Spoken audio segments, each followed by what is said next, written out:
الرحيم الحمد لله والصلاة والسلام على رسول الله اللهم وفقنا لما تحبه وترضاه وبعد فسلام الله عليكم ورحمته وبركاته إخوتي في العقيدة عموما تاريخ marka laga warramayo faa'iidada koowaad ee taariikhdu leedahay waxa weeyaan waa lilcibra waa in lagu waayo arko sida awgeed baynu odhan karnaa qur'aanka kariimka ah in thuluthba ku dhodhow ama saddex meelood oo meel ku dhodhow ayaa qisas ah oo ilaahay subxaanahu wa tacaala uu qiso kaga warramaya نحن نقص عليك أحسن القصص بما أوحينا إليك لقد كان في قصصهم عبرة لأولي الألباب ولو شئنا لرفعناه بها ولكنه أخلد إلى الأرض واتبع هواه فمثله كمثل الكلب إن تحمل عليه يلهث أو تتركه يلهث ذلك مثل القوم الذين كذبوا بآياتنا فاقصص القصص لعلهم يتفكرون sida daraaddeed ilaahay subxaanahu wa tacaala dhul badan ayuu qur-aanka kaga warramayaa qisada qur-aankuna asbaabo badan bay u soo aroortaa waxaase ugu muhiimsanoo ilaahay subxaanahu wa tacaala uu qur-aanka ku tilmaamayaa qisaska in laynoogu sheegayo inaynu ku tafakurno ama kuwaaya aragno inaynu ka qaadanno cibar inay noqoto wax lagu waayo arko cibratun liuli lalbaab lacallahum yatafakkaruun markaynu u fiirsanno markaa qisadu sideedaba waxa ugu quruxda badan lee ku jira waxa weeyaan in lagu qiyaasto wakhtiga aad nooshay iyo duruufta aad ku nooshay adigoo ka qiyaas qaadanaya umamkii hore iyo wixii ku dhacay noocan adigoo aad u nooshay wixii la mid ah waayo basharku sunna ilaahay u dejiyey subxaanahu wa tacaala joogto ah sunnadaasi waa sunna haabita bay culammadu ku tilmaamaan haddaad samaysana inaad sama helayso haddaad xumo samaysana inaad xumo helayso maadaama ay caynkaasi tahay qisasku waxay u baahan yihiin in badan inaynu fiirsanno qur-aankana in badan baa ilaahay subxaanahu wa tacaala kaga warramay qiso nebi qiso fircown iyo gaal qiso wadaadda inxiraafay qiso yacnii kullu shay baab kastoo aad qiso ka egto qur-aanku wuu ka warramayaa taasi waxa ay tilmaamaysaa inaynu u baahannay qiso dhammaanteedba innagoo laakiin isdu taagayna mawaadic alcibar meelaha cibradu ku jirto ee u baahan in inta badan la eego amase la isdul taago waxaa kaloo mudan oo qur-aanka ilaahay subxaanahu wa tacaala in badan inoogu tilmaamaya inaynu umamkii inaga horreeyay taariikhdooda daraasayno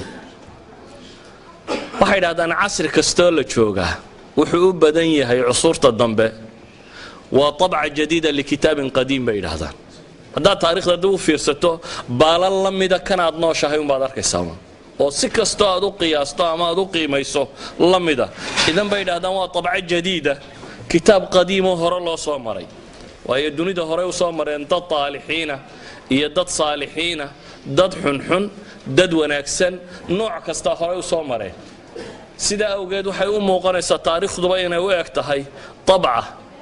kitaab qadiimo hore u jiray ilaahina subxaanahu wa tacaala qur-aanka wuxuu inoogu tilmaamayaa ina leeyahay qad khalat min qablikum sunan fasiruu fi lardi fanduruu ilahay wuxuu leeyahy subxaanahu wa tacaala idinka hortiin waxaa tegay sunan baa dhulka tegay ee fasiiruu fi lard dhulka socda baa la yidhi oo fanduruu kayfa kaana caaqibatu lmukadibiin fasiiruu fi lardi qur-aanka intay ku soo aroortay haddaad u fiirsato aad baad u tacajubaysaa aayaad aad u tiro badan baa ilaahay subxaanahu wa tacaala kaga warramaya qul siiruu fi lardi uma anduruu kayfa kaana caaqibatu lmukadibiin أفلم يسيروا في الأرض فتكون لهم قلوب يعقلون بها أو آذان يسمعون بها فإنها لا تعمى الأبصار ولكن تعمى القلوب التي في الصدور قل سيروا في الأرض فانظروا كيف كان عاقبة المجرمين أولم يسيروا في الأرض فينظروا كيف كان عاقبة الذين من قبلهم كانوا أشد منهم قوة وأثاروا الأرض وعمروها أكثر مما عمروها وجاءتهم رسلهم بالبينات فما كان الله ليظلمهم ولكن كانوا أنفسهم يظلمون أولم يسيروا في الأرض فينظروا كيف كان عاقبة الذين كانوا من قبلهم كانوا هم أشد منهم قوة أفلم يسيروا في الأرض فينظروا كيف كان عاقبة الذين من قبلهم دمر الله عليهم وللكافرين أمثالها يعني إلهي سبحانه وتعالى هدينا النصوص تكسر فسيروا في الأرض يقرأ أي كبدا إن محاضرة لغو آخريه وإلهي من إلهي هي قولدي دين كهر ريسيبا قار ألا هلاقي وللكافرين أمثالها سيدا أوجد تاريخ الدراسة وباهنتي دراسة أن تمتع هين بوباهنتي دراسة أن كرا حيث قرا هين إن لسدول تاقم مالها عبرة وين لبوباهنتي أممكو حتى دتك أميينتي حتى أممك أن وحقورين أنت بدن إيه كوا وحقورين بدن وكم يدبا على مدى جرى تاريخ تكو علامة صدان مثلا وحا ما هذا الله يراهده ودعضي قصة دعضي أو وير يرو كوبان لغو حفظيي أو مركز طور دعضا لمدي اعتماد دبا ما هذا الله شيء وحلا لأن كان هبل أفتهن ما دوام حي ووضعك هدا ياله أيو وحوق قياس قادن يا دعضه هرو دعضه أو كوتشان قوان سيدرات ديد با ما هذا جبي جدو با وعلامة تاريخ ده العلامة ديون ودعضه كم ده دعضه إنكي تاريخ ده العلامة دي جبي قال الله ميدا جبي ده أنت بدن تاريخ ده واللغو علامة صدا ودعضه يندعي أو تاريخيا يا جبي يرو كوباني وتلما ما قصاد وترى بدن له ولذلك waxay noo baahanahay sideedaba qisad dhamaanteed inaynu aad ugu noqono taariikh muslim mid walba waa ilaahay quraanka mid gaal iyo mid muslim oo kaga waramay مواضع العبر كان inaynu isdhex taagno ama isag taagno dariskan maanta la qoondeeyna waxa la yidhiina ka waramo taariikh Andalus taariikhdeeda si ساعد يبرنا وشجعنا قرن مايا أندلس دولة الأموية لبي سجاشن كي هجرية ده أيالا فرطي طارق بن زياد يا موسى بن نصير قائد كان لورنشري طارق بن زياد ودري لبي سجاشن كي بيبلعبين فرشدي أندلس يوجه الرئيسي أندلس ووطن كي يرى إيبيريا لورنشري أما وجزيرة ما أنت عنكا إسبانيا برتغال أيو بدنيهين غرناطة وآخر مملكة إسلامية غرناطة مقالة هذا الله يرهدا مملكة دي قدام بيسي إسلامية هداي كبحضي سداد بقول تضبي سقاشن كي محرم كودي دي بالله صار آخر الملوك أبو عبد الله نكي هو يدي قبل جو تري رسائل هاي بغرطويات سيد الرجع إلى لين ويدي سيد الدمر كوجو قبل أبي وترينيس يبكي مثل النساء قبل وكشرو وأي تلمام الشهادات سيد الرجع إلى شنكر ويدي سيد الدمر كوجو وحليدي مركي وقدم بيسيو كدقاقي معاهدة أيوك كجبحي معاهدة ده مركي لك على الساحة ودونيه فلوس أكتر قدبوا أجي قصرية دي سي وحيسي مركاسائل مكسود ده ديبال ليري هو يدي بمركا وارد تنكتري وتاريخ مركا سداد بقول يشان سنضات ككوبان سداد كدقيقين ليسيه هدانو غيبيو طبعا كي سنضات بحال دقيقان وهيا طبعا كي سنة تاريخ ده كم مدama هل دقيقة يكسو بيجمية مركا وأدكتي تاريخ أندلس إن كجا ورنا سداد دقيقة يوحلا مده عموما أندلس لبي سجاشن كي لقى بلابه إلا بقول سداد يصدم كي هجرية ده وحيهوس إيمانيسي الخلافة الأموية مركي خلافة الأموية يدعدي الدولة العباسية يماشى قبصتي ويل دلني يرى أمويين تكمدا أي دلكي كبحصدي ولا الذي لدلي يساقي بحصدي وحو صعدة وحو قاري ودن كاسي عبد الرحمن الداخل أو صقر قريش إنك اللي بحيي دولة داسي يساقا دبو أساستي يساقا غريب أبو ودن كاتقاي وحباها يسنن لكن دولة بمضير كقدستي دبتنا دولة آد وبلارن أيو دسي دوري صدن سنة بانفليا فريا صدن سنة دوت أيو حكوميي wakhtigiisii intii badnayd thawraad bay kaga dhacday 25 thawradood ayaa ku kacday 34 sannadood ee uu maamulayay akhiiran 170 meelaha markay maraysay ayuu wadanku istiqraarkiisii sugmay madiinada caanka ee madiinada zahra la yiraahdo qurtaba ku taala ee taariikhda mudankii ugu caansanaa dunida ahaan jiray ugu quruxda badnaa ayuu waqtiga dhisay masjid qurtaba oo masaajidka weyn abuu bilaabay ilaa iyo markii dambe masjid qurtaba sidii loo weyneynayay 1200 oo tiir buu markii dambe lahaa masaajidka tiirarkiisu bilariskiisu 1200 isagoo 1200 bale oo kiniisada ayuu haddana ka dhisay qurtaba wali masaajidkii waa dhisay laakiin hadda waa kiniisad taariikhdaasi dheer ee wadankaasi leeyay waa taariikh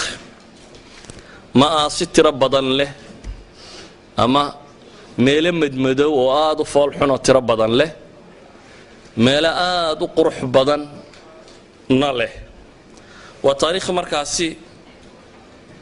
runtii daraasadeedu ay tahay taariikhaha ugu fiican in la daraaseeyo waayo waa taariikh isbedbedelkeeduna badan yahay asbaabta keentay isbedbedelkana markiiba aad isha ku dhufanayso aan wax badan oo u fiirfiirsi badan kaaga baahnayn marka aan soo koobo haddii aan taariikhdan maraaxil u qaybino marxaladda hore waa marxaladaasi dhismaha koowaad ee ninkaasi dhisay kadib inaanu dhalay baa ka uga dambeeyey kadib inan kale u awowyaha uga dambeeyey qolada hore waa iska fiicnay laakiin waxaan jeclahay meesha u baahan inaynu si fiican u daraasayno inaan isu soo dultaago taariikhdani markay muddo socotay ayaa ninkii ugu dambeeyey wakhtiga aan rabo waxaan rabaa cahdigii muluku tawaa'if ay talinaysay cahdigii ugu fitna badnaa inaynu tagno ee taariikhdaasi ka mid ah waa cahdiga loo yaqaano muluku tawaa'if ama boqortooyooyinkii طائفaadka yaryar ee kala nooca ah muluku tawaa'if waxa ka horeeyay laba boqor oo aad u waaweyn waa cabdiraxmaan الناصر ama cabdiraxmaan الثالث taariikhda bani umayya saddex nin oo cabdiraxmaan la yiraahdo soo maray daakhilkii iyo cabdiraxmaan kii labaad ama thani iyo cabdiraxmaan الثالث nin lagu tilmaamo iyo saddex hishaamkii koowaad kii labaad kii saddexaad cabdiraxmaan الثالث أو cabdiraxmaan الناصر ninka loo yaqaano wuxuu xukumayay wadankaasi 50 sannadood 22 jir isagoo abuu qabsaday waana mararkay ugu qurux badnayd buu wadankaasi gaadhsiiyey nin karti leh oo la kacabsi leh oo dawlad xoogan dhistay oo thawraadkii iyo wixii ka soo horjeedo dhan ka takhalusay oo ballaadhiyay dawladda islaamka ee meesha dawlad aad u qurux badan leh buu ka tagay markaas cabdiraxmaan الناصر dawladdii quruxda badnayd ee uu ka tagay inankiisii baa dhaxlay la odhan jiray alxakam ibnu cabdiraxmaan الناصر alxakam waxaa nin caalima aqoon badan diin jecel alla ka cabsi badan dawlad deganna helay isna dhanka cilmigu isaga faafayba waa maktabadihii caalamka ugu waaweynaa ninkii samaystay 400 oo majalladood bay maktabadiisa ka koobnay isagu nin caalima oo faqiih buu ahaa muddo haystay laakiin qaltadii ugu weynayd buu galay bay yiraahdaan dawladdii aadka u ballaadhnayd ee meesha ka talinaysay markuu ka geeriyoonayay inama waaweyn ma lahayn inan yaroo uu dhalay ayuu ka dhigay inuu leeyahay wilaayada isaga dabadi culamada ugu da'weynaysiisa 12 jir bay ka dhigaan taariikhda kuwa ugu yareeyana 7 jir adigu nin 7 jir meelahaasi ah داديسو هشام ابن الحكم ابن عبد الرحمن الناصر نكي اللي ورشري هشام الثالث نكوي قانين أما المؤيد بالله لغة المامور هشام كامركي ماشى اللو ديبي هشام المير بوها ما دام المير اسكاها وصيبه سميا معد إلى لسه سجى سلانه هويا يلبان نوكله taariikhdaasi mar rabo bitafsiil inaan uga warramo wuxuu mar rabaa mawaadic aan u dan leenahay inaan gaadho waxaa isku qabsaday dawladdiiba nin la yidhaahdo moxamed ibnu abi caamir waa nin qabiil yamana asalkiisa uu ka soo jeedo alxaajib almansuur ninka la baxay weeyaan xaajibku taariikhda hore waa ra'iisul wasaaraha oo kale ninka uu boqorka warka kala dira ayaa xaajib loo odhan jiray xaajibkaasi taariikhda islaamiga hore xaajibka laqab looma sameyn jirin boqorkun baa laqab lahaan jiray المنصور بالله وحين مقالله المقتدر بالله القادر بالله magacyadaasi boqorada lahaan jiray laakiin xaajibka iyo wasaaraddu ma lahaan jirin ninkani maadaama uu dawladii gacanta iskaga dhigay laqab uu samaystay al-Mansuur la yiraahdo isaga qabsaday dawladda dhamaanteed nimankii agtiisa soo marmarayeen uu ka takhalusay saddex nin baa la tilmaamay agtiisa ka dhawaa ma uu islaa waxbay ku qabsanayaan makiidooyin buu sameeyay bay yiraahdaan saddexdiiba uu ka takhalusay dawladii isaga qabsaday wiilkii yaraana wuxuu yidhi inay yar baa tahay cibaadayso boqorrada looma soo galo halkaa ku jir meel buu ku xidhay bay yidhahdeen inuu iska joogi jiray xataa markuu soo baxayo dumarkaa lagu dari jiray koox dumara inta la raaciyo farda la saaro barnaskan ay qaataan maxaa la yidhahdaa marookaanta iyo maqaaribta idinka arka koofiyaddan yara ku samaysan khamiiska rag iyo dumarba nooc ku samaysan bay qaataan nooca inta loo xidha baa la yidhahdaa barnaska la yidhaahdo ayuu xataa lagama dhex garan jirin bay yidhahdaan dumarkaa uu la socdo iyo kooxdaasi galbinaysa cidima arki jirin waa iska cibaadaysan jiray meeshiisaasu iska joogay ninkan la yidhaahdo alxaajib almansuur baa dawladda haystay laakiin nin aad u cajab badan buu ahaa dawladdii wuu sugay waxyaaba cajabana waa laga tilmaamaa 52 dagaal buu galay intabana wuu guulaystay culimada qaarna 54 bay sheegayaan laakiin imaam dahabi 52 ka dhigaya 52 dagaal buu galay 52 ghazwa uu galayba wuu soo guulaystay idan wuxuu ka dhigay wadankii andalus loo oran jiray ee islaamiga ahaa wadan aan gaalba hunguraynin agtiisa cidi soo marin aad u xoog badan imaam dahabi wuxuu ku tilmaamayaa ninkaasi wa kana mawtuhu aakhir as-salah وأول الفساد لأن أفعاله كانت حسنة في الحال فاسدة في المآل إمام الذهبي في سيري وحورنا يا نيكا كان جاريدي صحي هيدويد وناقة وحي وقدم بيي أعماشي سنة جاريدي سو وناقة وحي وقدم بيي بيهيد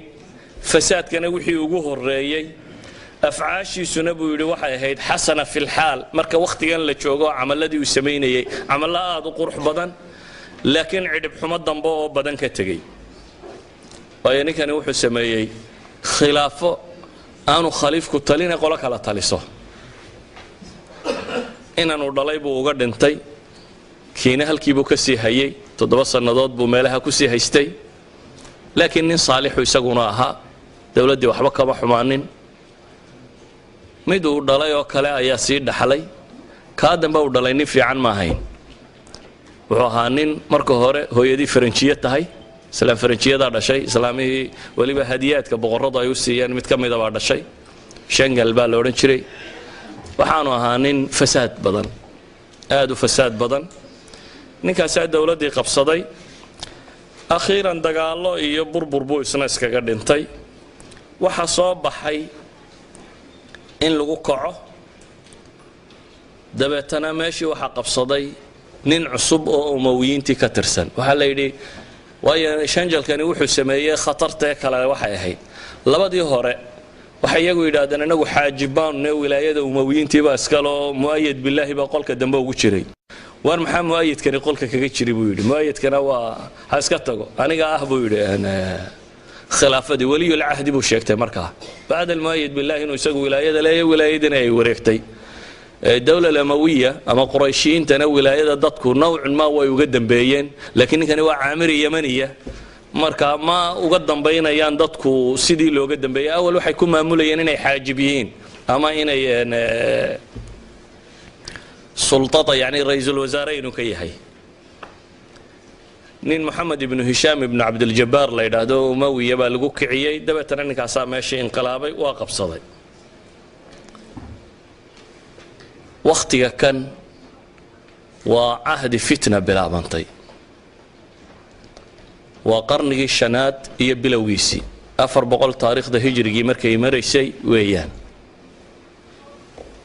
ninkani markuu meesha qabsaday caamiriyiintii buu eriyey meeshii buu xoog ku qabsaday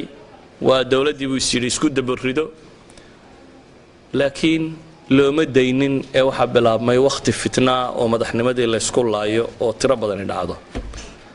taariikhda 400 la joogo ilaa 422 laga gaadhay waa 22 sannadood 22 sannadood 13 amiirul muuminiin baa soo maray يعني waxaad qiyaasi kartaa markaa fitanka iyo mashaakilka taagnaa sida uu eegaya 22 sano oo 13 amiirul muuminiin oo kala nooc ay soo mareen waxa dhacay ninkii guriga ku xidhnaan jiray mid ay walaalayeen oo boqorkii weynaa al-Hakam caalimka inuu ku sheegaynay uu dhalay al-Hakam ibn Abd al-Nasir nimuu dhalay oo Sulaymaan la yiraahdo ayaa isku dayay inuu dawladdaasi inqilaabo laakiin wuxuu furay albaab cusub oo aan taariikhda Andalus lagu aqoonin albaabka maalintaasi furmay Andalus wuxuu ka mid yahay waxyaabihii keenay inay burburto markuu arkay ninkan madaxda iyo qolada dawladda haystay inaanu babacdhigi karin ayuu wuxuu qabtay dawladdii gaalada ee ugu dhaweyd qashtaala meel la yiraahdo qashtaala dawladdii weynayd ee muslimiinta Andalus markay qabtay bilaad sakhar buura yar yar oo la yiraahdo oo badan sare ee Spain ku yaala oo qura ayaa ka harsanaa waqti dabadeed dawladda ay iska weynaatay dabeetana gudaheeda iska dishay way kala gooday Lyon iyo qashtaala bay kala noqdeen qashtaalo waa castle oo af Carabiga markay qolada Carbeed akhriisay qashtaalo akhri waa qalca dawladda yar oo meesha joogta ayuu tagay wuxuu kula heshiiyay dawladdaasi yar inay saacidaan way ka saacidaan dawladdii Qurtuba ka talinaysa in la inqilaabo ay ku wada duulaan Alfonso in la yiraahdo dawladda tan nimankii haystay wuxuu arkay fursad saciida inay tahay awal dawlad yar oo jisiya bixiso ka dawladda weyne muslimka xukunta buu ahaa maantana waxa arkaya muslimkii oo islaynaya fursad buu arkay inay tahay waa ogolahay buu yiraan ku wada duulo waa la wada duulay dabeetana waxa laga qabsaday meeshii iyada ahayd ninkii la oran jiray Muhammad ibn Hisham ibn Abd al-Jabbar al-Mahdi la baxay ayaa qashtaala iyo Sulaymaan ibn al-Hakam سليمان بن الحكم والله بحي المستعين بالله قلدا تاريخ ده waxay dhaahdaan المستعين بالسليبيين buu ayaa مستعين بالله ina ma haynay inta qoladaas oo ka haystay ayaa lagu wada duulay dabeetana dawladii baa ninkii laga qabsaday waxay boqortooyadii dib ugu soo noqotay markaasi wiilashii uu dhalay الحكم ابن عبد الرحمن الناصر wiilashiisi mid kamida oo سليمان كان هشام كيبا walaalakii guriga lagu xidhi jiray markuu meeshii qabsaday mahdigii jabay ayaa wuxuu la kulmay wiil la yiraahdo al-Fata Waadix oo caamiriya caamiriyiintuna oo nimankii xaajibiinta meesha ka ahaan jiray ee laga qaaday Muhammad ibn Abi Aamir qoladu ka tirsanaa weeyaan mahdigani wuu qaldanyo qoladii uu dawladooda baabiiyay ayuu markii la soo eriyaday hadana uu yimiyo uu leeyahay ninkii amawiga aanu iskuurarka ahayn meesha ay kala qabta fatal waadix waa aqbalay laakiin waxay yiraahdeen ninkii uu xoogan yahay malak qashtaalana waa kii ka haysto meesha waa isku qabsadeen kama qaadi karnay maxaynu sameeynaa waa loo fakiray waxa la yidhaynaa aan gaal kale raadino dabeetana mamlakatu Aragon Barcelona magaaladan la yiraahdo ayaa caasimad markaa wahay Barcelona boqortooyo ka dhisnayd oo qolada gaaleed ay lahayd ayaa u yimaadeen boqorkii haystay waxay yiraahdeen waxaanu rabnaa Sulaymaan ibn al-Hakam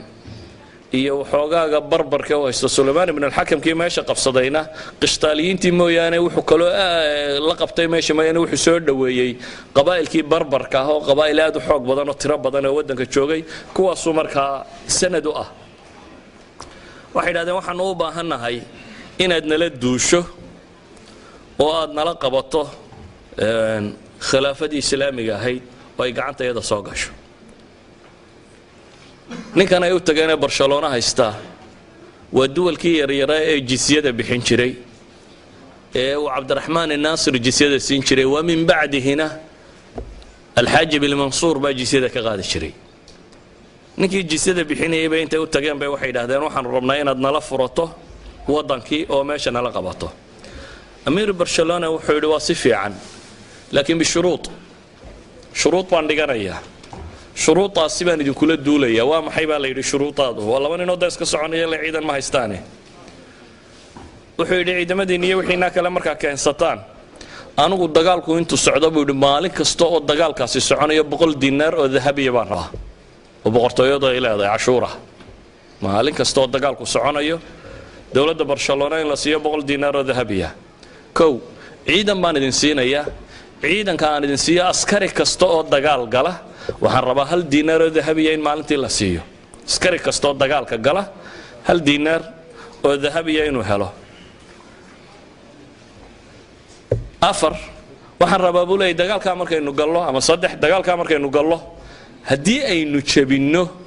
خلافة الناس وحي هب لقب صدا إن أنا نقاطه دولة برشلونة إن هب كقاطة أفر وحن ربابو يدي مدينة السالم لا يراهده مدن كيو فرطي عبد الرحمن الناصر أما عبد الرحمن الثالث إن كان لورنجري دول كيو فرطيها مقالة أنا المسلمين تلاقي سووا ريتشيو أنا قاعد تلاقي قليو أفرطا شرطي هدا أقبال إنسان ويدين للدولية boqortooyadu maalintiiba 100 giniya oo dahaba 100 dinar oo dahaba askari kasto caynkaasiya waliba askarta wadankii wuxuu cilaamiyay in nimankii muslimiinta ah lagu duulayo wariya tatawucaya buu yidhi duulaya oo waliba lacag helayo maalin kasta 1 gini baa la idin siinaya dadkiiba askar bay soo qoreen waxa la yiraahdaa anaga duulayna la meesha lacag ba ka furantay duulimaadkiiba intiiba wuu ka aqbaleen waxay yiraahdeen intaaba waa ku saxeexnay in la dul intii markii loo saxeexay ay la duuleen waxay jabiyeen markaasi Suleymaan ibn al-Hakam iyo barbarkii la socday sidaas ay Barcelona madiinadii Salim la oran jiray ku qabsatay wixii hub iyo qanaa'im la helayna qaateen ee muslimiinta laga furtay مهدنا حكم كيو كوكب صدي ومقالة قرطبة ودبوا صار نقضي مدير مركي اللي تشوفين إلا بدنا نسوي الدولة دولة دي هريس كود لينو يجلفته ده شيء اسمها الفتى الواضح بقى مكيدة ودقايا مهدي جريسنا وكتخلص ماشي يصير يصير دقاي لكن دولة العامرية فكرة دي مقاطعة وحشري وركاليجا ملا لقوا قلان ما يدولة نمدي نمك أمويين تا وحكر رادي أن المؤيد بالله هشام بن الحكم بن عبد الناصر كي جوريا كحد نانشري وميلس كتشوجو صاحلي برجع سيد ور خلافة دي بسود عيا كاله مرض بوكي كماش على جاب سنة ولا كي وسليمان بن الحكم هشام بن الحكم بو صاك حيستيفت الواضح ده تنوح إلى هذوق النقاء بغركي ماشي بس كفرستكينه سليمان بن الحكم با ماشي قفصدي waxaan leeyahay fatal waadix ayaa meeshii qabsaday Suleymaan ibn al-Hakimna waa leeriyay gaaladeeg sibay baratay Suleymaan ibn al-Hakim isna wuxuu yiri bal malik qashtaala dib ugu noqo ha gaal aan inaad gura dib u laabt wuxuu tagay alfansihi ka talin jiray qashtaala ee bergii horena saaciday mahdigii la riday Maxamed ibn Hisham ibn Abd al-Jabbar ninkii meesha kala qaaday waxay yiraahdeen meeshii nalaga qaad dee mar damaan rabnaa inaad nala duusho saas miyaha bal saddex cashay suga buu yiri saddex casho hal ay sugo saddexdii cashay uu joojiyay ayuu boqorkii qashtaale haystay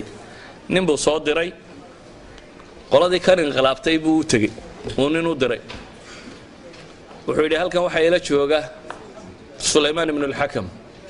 oo raba inaan la soo duulo waxoogaana dee ballanqaadana waan ka hayaa maxaan kaga hadhi karaa idinku ay siinaysaan haddaad rabtaan inaan la soo duulin waxa la yidhi waxa allaaliya waxa qalcad muslimiintu leedahay waqooyiga ku yaalla qaado ha soo duulin nimankaa ha soo raaci boqorkii qishtaale waxaanu filayn baa u soo baxay waxyaabihii la kala doorransiiyey waxaa ka mid ahaa markaa qalcadaha waqooyiga ku yaalla waaweyn ee xusuntii muslimiintu lahayd in isaga la siiyo duulimaadka ninkanna uu ka hadho wuu aqbalay markaas sulaymaan ibn alxakam duulimaadkiisii buu iska daayey isna wuxuu qaatay qalcaadkii waqooyiga ku yaallay muddadaasi kooban ee waxaasoo dhamma dhaceen aan ka warramaya waa 3 sannadood gudahood waa 400 ilaa 403 3 sannadood gudahood baa waxaasoo mashaakili dadka ku dhaceen sulaymaan ibn alxakamkii haddana barbarkiibuu dib u kiciyey meeshii ma joogin waa soo noqdeen qurtabuu soo galay magaaladii buu fasahaadiyey kufsi dumar dad la laayo wax walba wuu sameeyey ninkii almustaciin billaahi la odhan jiray la baxay hishaam ibn alxakamkiina meeshii buu ka eriyey meeshiina dib buu qabsaday waxaasoo dagaali waxay dhex marayeen waa 2 nin oo walaala ah qolabana qolo eryanisay muddo aan badnayn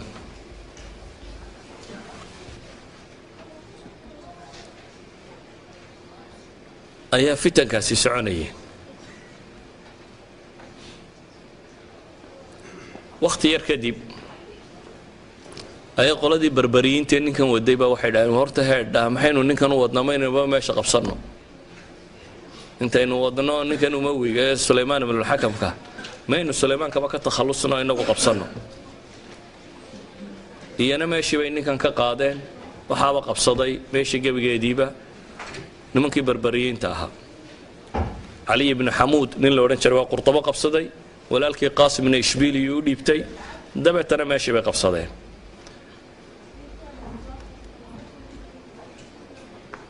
caamiriyiintii oo almurtada billah ninkii la odhan jiray la socdaa soo noqday dagaala badan baa dhacay kullu haadaa maxaanu tilmaamayaa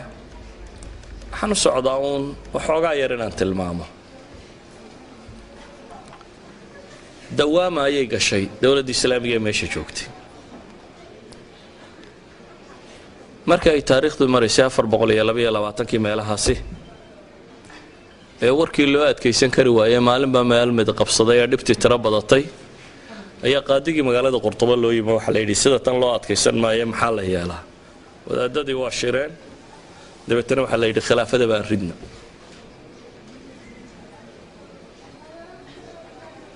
abulxasam ibnu jahwar qaadigii la odhan jiro nin cibaado badan cilmi badanna ahaa ayaa madax laga dhigtay waxa la riday khilaafadii ama dowladdii meesha ka talinaysay markii burburkeedii tiro batay dabeetana waxaa la iclaamiyey majlisu shura majlis la yidhaahdaa inuu ka talinayo qurtuba magaalada loo yaqaano khilaafadiina inay dhacday dowladdii khilaafadii islaamiga ahayd andalus ka jirtay waxaa lagu kala diray shirkaasi uu qabtay abulxasam ibn aljahwar caalimkaasi la odhan jiray iyo culammadii la socotay waxaana la goostay in majlisu shura uu ka taliyo waddankii laakiin waddanku wuxuu iska noqday waddan dhibaato tiro badan ay ka jirto qabaa'il u kala googo'an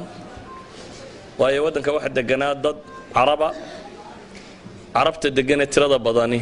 gaar ahaan 2 qabiil bay u badnaayeen carab reer mudar ah oo ah carabtii xijaas ka timi iyo yaman iyo carabta qaysiyiinta loo yaqaano oo reer shaam ahaa waxaa kaloo joogay barbarka oo qabaa'il aad u tiro badana waxaa kaloo joogay qabaa'il ama dad loo yaqaano asaqaaliba saqaalibadu culamada taariikh dadkan ay saqaalibada ku sheegaan waxa weeyaan 3 qaybood baa loo qaybiyaa saqaalibada kuwa yidhaahdaan saqaalibada galbeedka oo waa boolandiyiinta iyo jeek iyo slovakiyiinta iyo kuwaasi kuwa loo yaqaano saqaalibati sharq oo waa ruusiya alkibaar iyo ukrainiyiinta ama ruusiya siqaar oo balorosiyiinta iyo wax la mida iyo saqaalibada junuubka oo ah yurubta koonfureed kuwa jooga dadkan intooda badane waxay ahaayeen dad waddanka jarmalku intuu duulo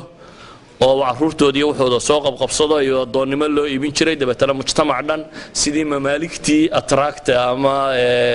masar oo kale qabsatay dad noocaasay noqdeen marka waa qabaa'il tiro badan oo iyaguna waddanka degan markii ay dhacday in dowladdii khilaafada ahayd ay baabaado loo soo guuro majliskaasi shuurada ay culammadaas sameeyeen waxaa dhacday inaanay iyaguna xukumin magaalada intanna ay magaalada joogaan mooyaane waddanka intiisa kale aanay xukum xooggan ku haynin sidaa daraaddeed waddankii wuu kala googo'ay waxaa soo baxay 22 dowladood oo cusub andalus meel yar bay ahayd andalus waxaa lagu tilmaamaa inay ilaa 600,000 meelahaasi in ku dhow 600,000 oo kilomitir isku wareega inay tahay yani waddankii Soomaaliya 627 buu ahaa Soomaaliya in leeg rulahaan marka la eego Soomaaliya oo 22 dowladood noqoto qiyaas reer waliba intii yareeyay oo haystay intuu goostay ayuu dawladda iclaansaday marka hore 7 qabiilo waaweyn bay u kala googo'een banu Abaad niman la yiraahdo oo Ishbiiliya iyo agagaarkeeda qabsaday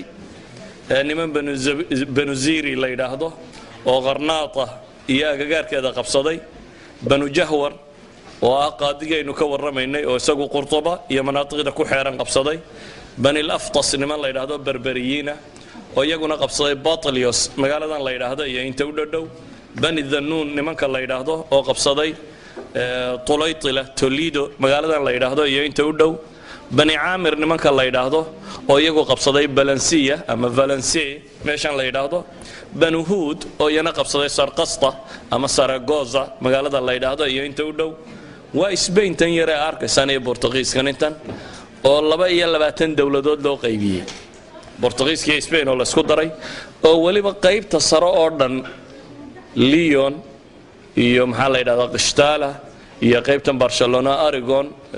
dawladii loo oran jiray intaasina dawlado kale Kristaan ay ka sameeyeen intii ka hooseysay ee muslimiintu haysteen ayaa waxa loo kala qaybiyay 22 dawladood taasi waxa soo baxday markaasi qabiil wal ama reer yaro waliba intuu meel qabsaday ayuu dawlad ku sheegay meel yaro kasto dawlad lagu sheegay waxa loo samaystay nin madaxweynaha oo amiirul mu'miniin sheegta magaalo waxa haysta waana laqabka la yiraahdo amiirul mu'miniin buu haysta ciidan buu leeyay wasiirru leeyay lacag buu daabacday gaar oo rasmigii madaxtooyadiisu ku yaalo safiirru leeyay uu dirto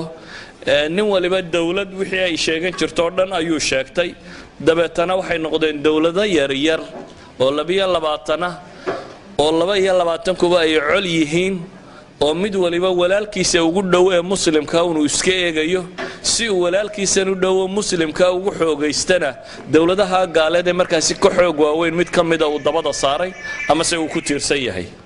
taasi waxay keensatay in gabayaagii la oran jiray al-Hasan ibn Rashiid sidoo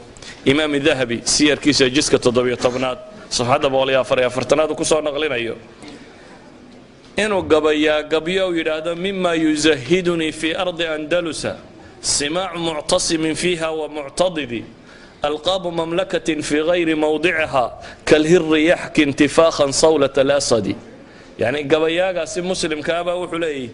وحيابها نغت جيب أندلس وحا كم دبولي دولك أندلس وحا نغت جيب مغرعيدا تراد بدن لا معتصم يا معتضد المعتصم بالله المعتضم بالله المرتضب بالله المؤيد بالله مد ولبا لقب كيما دحتويد ولا هان جرتay buu la baxay waxaan ka fogaaday waxa kamida buu yiri magacyada tirada badan leh ay nimankaas la baxeen wa alqab mamlakatin fi ghayri mawdi'aha bulay wa magacyo dawladeed waan laakiin meel dawladi joogto loo bixinin kalhir yahki intifakhan sawlat al-asadi بعض الروايات صورة الأسد بينها واسدي بيريان على هذا عرّي جير كاللي بحس ككعية عرّي هدو جير سككعية دي اللي بح نقر ما يوم وبصدقون أنت جير كسككعيسي جير اللي بحسوه كيسي بيلا مدين يعني الدولة ده معها وحب لما وقت كان وحي تاريخ الله يقانه عصر ملوك الطوائف أفر بقول يلا بيا لبعتنكي إلا أفر بقول يسدحي سديتك يبو السعودي 422 ilaa 483 waa waqtiga ay la baxeen markaa muluku tawaa'if. muluku tawaa'if oo ah qaybaha aynu soo sheegnay ee labaatanayada ku dhodhow waxay caan ku noqdeen kow dad taraf jecel bay ahaayeenoo nimcaystay wadanaad u lacagaystay oo nimcaysta baa la googoostay dabeetana waxay noqdeen bay leeyihiin dad tumasho heeso bariis iyo baastiya wax la cuno un laga shaqeeyo cuno un laga warramo mujtamac nooca u koray bay noqdeen bay leeyihiin waa mar labaad waxay noqdeen mujtamac duwaylaad yaryara oo dawlad waliba colka ugu weynaa ay leedahay uun yahay kan yara kale u jaarka reer hebela meesha yara ay haystaan waxa soo baxay bay yidhaahdaan munkaraadkii oo dib u soo noqday iyo fusuuq iyo wixii la mida waxyaabaha aadka u foosha xun leh soo korayna waxaa ka mid noqday dawlad waliba si ay u jirto kuwan yaryar ka midi waxay dhabarka saartay dawlad ka mida dawladihii gaalada ee roonroona ama iyaga ka xoog badnaa markaasi ayay mid waliba dhabarka saartay waxyaabaha kasii foosha xun leh meesha tan ka soo baxay waxaa ka mid ah dawladaha yaryari intooda badani waxay bixin jireen jizya si ay u jiraan yani waxaa taariikhda ku daraasayn jirteen dawlad islaamiya oo jizya qaada kuwan iyagaa jizya bixin jiray waxaana la siin jiray meliku qishtaala iyo boqorada kale u dhodhow ayaa jizya ka qaadi jiray duwalkan yaryar sanad walba uu cashuurta ku soo dalaciyo lacagta laga rabo inay soo diraan intii hore laga badinayo iyadoo la leeyahay waxa la ilaalinayaa nabadgelyadaada iyo dadkaaga iyo mujtamacaaga lagu ilaalinaya waxay soo baxeen boqorro yaryaroo markaa nin waliba meeshiisa sidii u xejisto un dawlad weyn oo gaaleed uu ku tiirsan iyadana intuu lacag siiyo uu yidhaahdo kuwan kale ama magaalo iga qaad ama igu yaro durki ama aan kan magaalo ka soo qaato waxa la isku hayoo dhammina waa magaalo aan kan ka riixda iyo magaalo kaasi ay iga riixdo xad bay gaadhay ibnu xasam ilandalusi caalimkii la odhan jiray uu yidhaahdo weedhaadu laadica wallaahi low calimuu ana fii cibaadati sulbaani tamshiyatu umuurihim labaadaruu ilayha فنحن نراهم يستمدون النصارى فيمكنونهم من حرم المسلمين وأبنائهم ورجالهم يحملونهم أسارى إلى بلادهم وربما أعطوهم المدن والقلاع طوعا فأخلوها من الإسلام وعمروها بالنواقيس لعن الله جميعهم وسلط عليهم سيفا من سيوفه وأود ابن حزم ابن حزم باوحو قاعدين يداهدو إلهي بان كل دارته هدي أيو قادان بيدو كون مدحض الشيغانية cibaadati sulbaan koroska inay caabudaan in arrimahooda ugu fududaanayaan oo arrintu ku kala soconayso way iska caabudayaan buu yidhi wadano madaxdaa buu yidhi haddii maanta la yidhaahdo koroska caabuda arrimihiisu waa kala sahlanaanayaan aad bay u samaynayaan buu yidhi saasi daraaddeed bay dadka muslimiinta xaramkoodii iyo dumarkoodii iyo abnaadoodii iyo raggoodiiba iyagoo maxaabiisaa loo qaadayaa buu yidhi dhulka gaaleed oo lagu xidhanaya magaalooyin dhan oo muslimiintu lahaayeen baa la siinayaa buu leeyahy iyo qalcado dhan oo muslimiintu ay lahaayeen oo islaamka inta laga tirtiro naaquus laga dhex taagayaa buu leeyahy ilaahay dhammaantood ha nacdalo oo seef suyuuftiisa ka mid ah allah ku itixaamo buu ku gebagabeeyey waa wadaad cadhooday waxaa ka muuqata يعني وحو dareemay sida ay wuxuu u jiraan duwalkan yaryari waxay ku caanbaxeen runtii xaakim waliba inuu meel yar intuu qabsaday dawladnimo sheegtay dawladdiisa yari inaanay jiri karin ilaa iyo dawlad gaaleed oo kale dhabarka saaro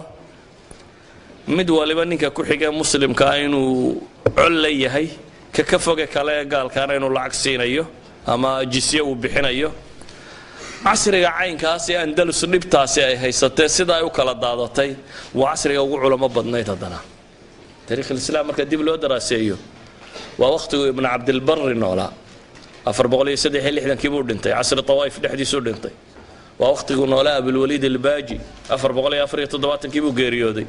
waa waqtigu noolaa ibn xazam 456 buu geeriyooday ووقتكو نولا ابن حيان أفربغولي سقالي لحدن كيبو غيريودي ووقتكو نولا ابن السيدي أفربغولي شاني سديتن كيبو غيريودي وحاو علماء دي ugu badnaayee taariikhdu ay tilmaamto casri tawaif bay noolaayeen muluk tawaif waqtiga kale ay talinayeen bal الإمام أبو الوليد الباجي باجدان لو نسبينيا waa baaja oo magaalo yar oo ku taala Boortaqiiska أبو الوليد الباجي عالم كان لورن شري مركو أركيد دول كان يريرا مسلمين تيسي وكلادات سينيو دبعتها هيستا صدن صندوق بدح سعودي سقول مدوبة soddon sannadood baa la yidhahda magaalo kastoo ka tirsan ama meel kastoo andalus ka mid ah socod buu ku maray isagoo ku dhawaaqayay dadkan muslimiintii inay midoobaan oo laysu yimaado waa ka ibnu xasam kitaabkiisa naqat alcuruus la yidhaahda nuqat alcaruus kitaabkiisa la yidhaahda buu wuxuu yidhi fadiixatun lam yaqac fi ddahri calaa miliha waxaa jirta buu yidhi fadiixo aan taariikhda bini aadamku hore u soo sheegin buu yidhi arbaca rijaalin fii masaafati alaaata ayaamin tasamaa kula waaxidin minhum amiira almu'miniin buu yidhi afar nin oo masaafo 3 maalmood loo kala socdo mid waliba intuu meel yar ka degay buu yidhi uu sheegtay amiirulmu'miniin inuu yahay mu'minka oo dhan buu amiiru yihi afartan mid waliba mu'minka oo dhan amiirnimadiisa sheeganaya 3 casho socodaba lagaga tallaabaa meeshay degan yihiin ninka caadiga maalintii 40 kilomitir buu socdaa 3 casho waxa laga yaabaa 120 kilomitir in la socdo waa 120 kilomitir dhul ah oo afar amiirulmu'miniin joogto oo nin waliba meel ka talinayo oo khataba lahum biha fi zaman waahid oo afartaba buu yidhi waqti qura khudbada jimca mid walba amiirulmu'miniin inuu yahay loogu ducaynayo oo khudbada lagu akhrinayo buu leeyahay markaasuu wuxuu tilmaamay afarta kuway kala ahaayeen mid waa khalaf alxusari buu yidhi oo ishbiiliya ah calaa annahu hishaam almu'ayid waxaa jira hishaam almu'ayidkii oo culamo taariikhda qayb ka mid ay qabaan inuu waqti hore dhintay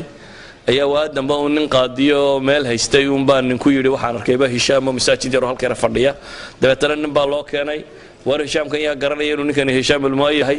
mid la yidhi shaqaalihiisii baa la raadiyay waaba isagii baa la yidhi dib baa loo magacaabay isagoo ah boqorkii almu'ayid billah beri horena taariikhdu qoraysaa inuu dhintay markaasuu wuxuu leeyahay khalif alxusari baa ninkan la odhan jiray oo isagoo magacii ninkii dhintay sitabaaba boqornimo loogu khudbadaynayay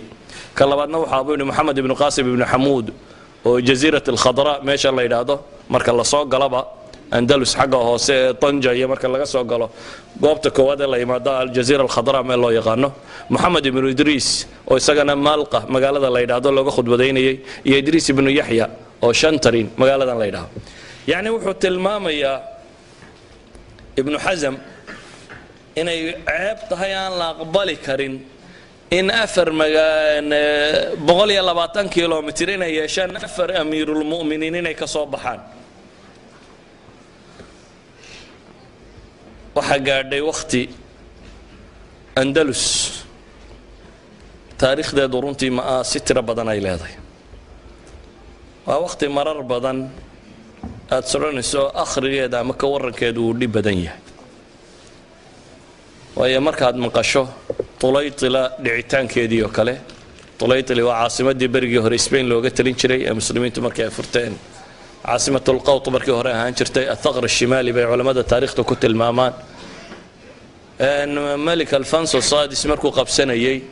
niman kale oo muslimiina kula duulayay waa dhul muslim oo la qabsanayo oo niman kale oo muslimiin ay kula duulayaan cid qabsanaysaana uu yahay malik qashtaale taariikh islaami hore loo ma arki jiray in nin muslima uu ku soo duulo kooxo kale oo muslima oo waxa loo qabanayaa inuu yahay nin gaaleed inuu qabsado meesha tan bal malik qashtaale intuu kibray markaasi waa alfonso sadis isagoo waagii hore aabihii markuu boqortooyada ka dhintay ee 3 nin oo walaalaha bay ku qaybsadeen mid baa dabeetana labadii kaleba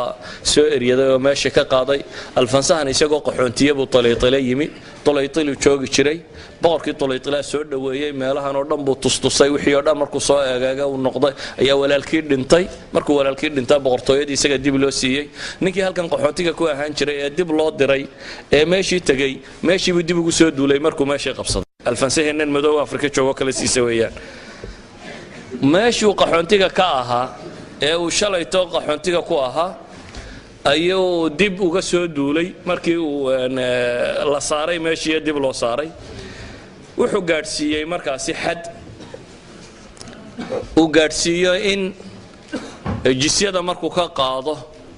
yani culimada taariikhda ayaa maasida markay ka waramayaan maasida qaarkood yani culimada taariikhda kamid waxay warinayaan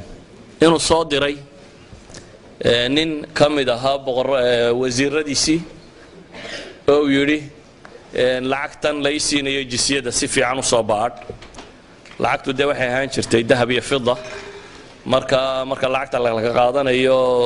nimankan naaqidiinta ah ee baa jira waxaan eega inuu real yahay iyo wax dee macdan aan real ahayn inay tahay marka lacagtii markii laga ururiyay wixii almuctamid billah kii la odhan jiray meeshiisa markii la joogay ayuu wuxuu ku yidhi boqorkii arrin kale uu soo faray waa boqorkii yaraa qashtaala haystay waa maxay buu yidhi arrinta kale uu soo faray boqorkii wuxuu yidhi waxaa gabadhaydii baa umulaysa dabeetana nimankii qisiisiinta ahaa wadaadadii baan la tashaday tale waxaa la ii sheegay in loo baahan yahay si aan muslimiinta uga xoog bato oo aan ugu wada qabsan karo in islaantaydu ay ku umusho masaajidka qurtuba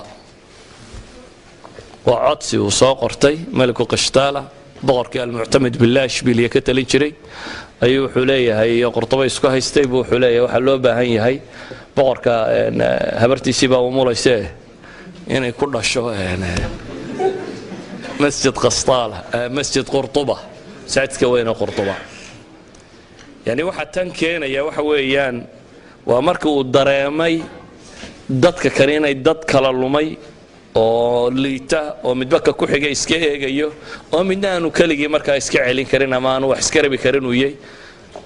uu ka qabsaday magaaladii tulaytle la odhan jiray ayaa codsigiisu xadka kan gaadhay taasi waxay sababtay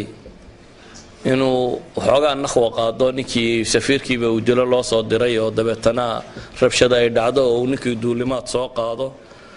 oo mashaakil tiro badan ay u dhaco ilaa xad markii dambe boqorradii yaryara ay isu yimaadeen oo yidhahdeen war maxaynu samaynaa waddankiina difaaci kari mayno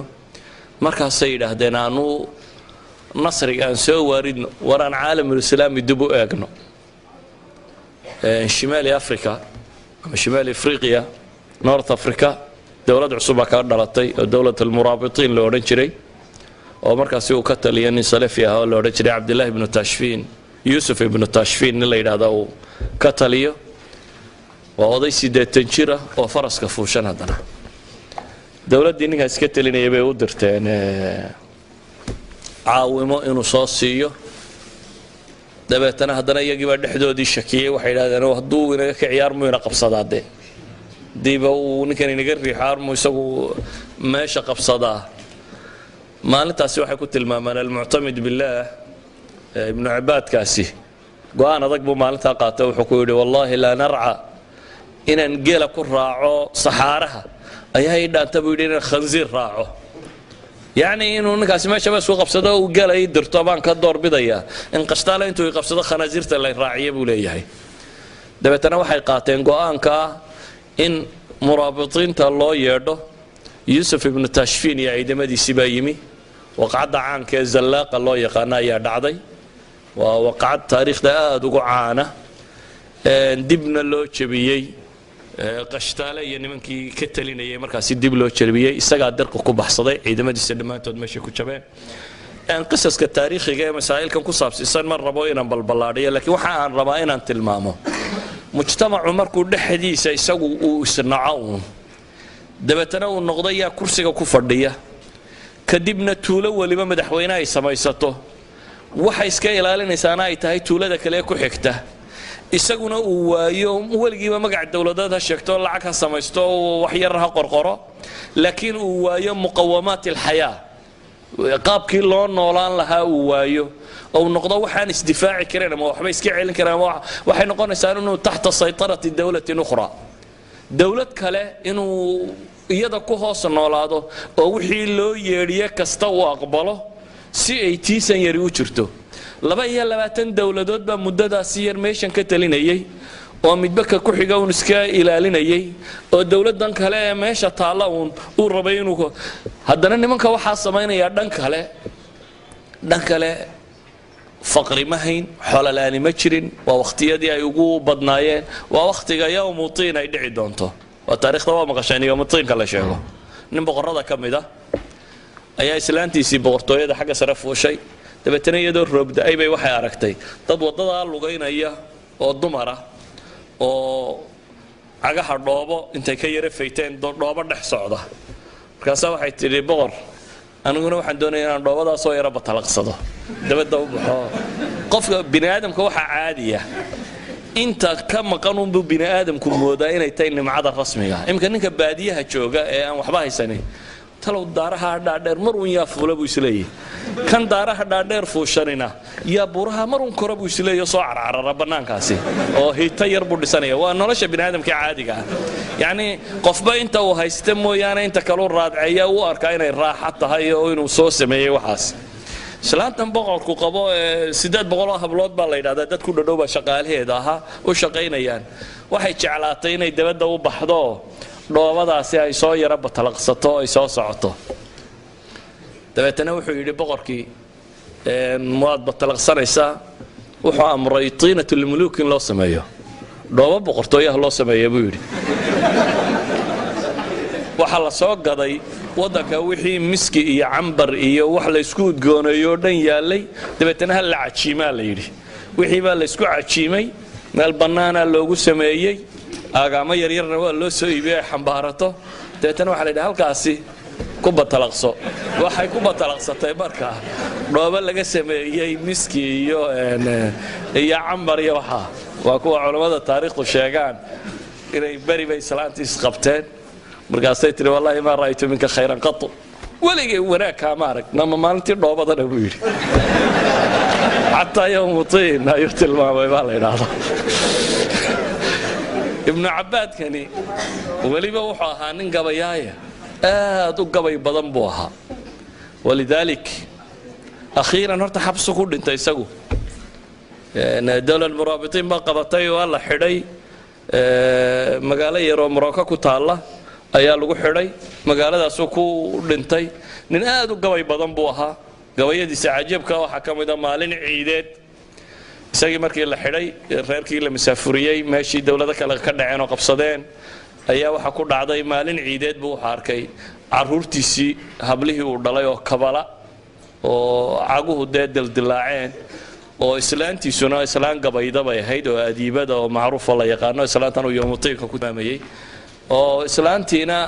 iyana reerahay maryaha u toshaa boqortooyadii iyo nimadii waxa ka dambeysay qaxoontinimadaasi isla wax xabis ku jiro islaantanina ay reeraha u tosho marada ay u tosho maalintii dambe caruurtiisa u timo gabay aad u macruuf u tirinayay oo marka dambana uu ka gabayayo cagaha hablihiisa buu ka gabayay uu leeyahay waxaad moodaa maalinna inaanay qoladii dhoobadii ku socotay yaani maalinna inay qoladii miskiga taabatay ahayn baad moodaa gabay aad u tirinaya aad runtii gabay calaacal badana oo uu oranayo yaani ninka iga dambeeyo adduun yaani farxad male waxba waxaad haysato isku dhoobadiiba waxaanu ka joognaa buu leeyahay kabalaantaas gabay aad u tirinaya waxaan uga jeedaa mayla ayn dhaqaale lama la'ayn ama dad aan hanti haysan ma ahayn dad dacfi kale ka jira ma ahayn laakiin waxa ugu badan ee meesha tan ka jiray wuxuu ahaa khilaafkaasi mujtamaca soo dhaxgalay iyo kuraasidaas yar yar la isku qabsaday iyo mabaadi'dii kulliga ahaa ee la haystay oo la ilaabay oo loo noqday markaasi in dawladaha kale dhabarka la saaro oo la isku dayo taariikhda Andalus meelo qurux badan iyo meelo liidataba way leedahay meelaha kan laakiin aan ka warramayo ogaan baan u doortay waayo horaan waxaynu soo nidhi taariikhdu waa beejaj maalinba bog la rogo la akhriyo bog kasta aad joogto waxaad arkaysaa bog hore taariikheed oo la mid yahay dad maanta arkayso duwal yar yar oo tiro badan oo muslimiina 200 kun iyo 500 kun inta meel fadhiistay yiri dawlad baanu nahay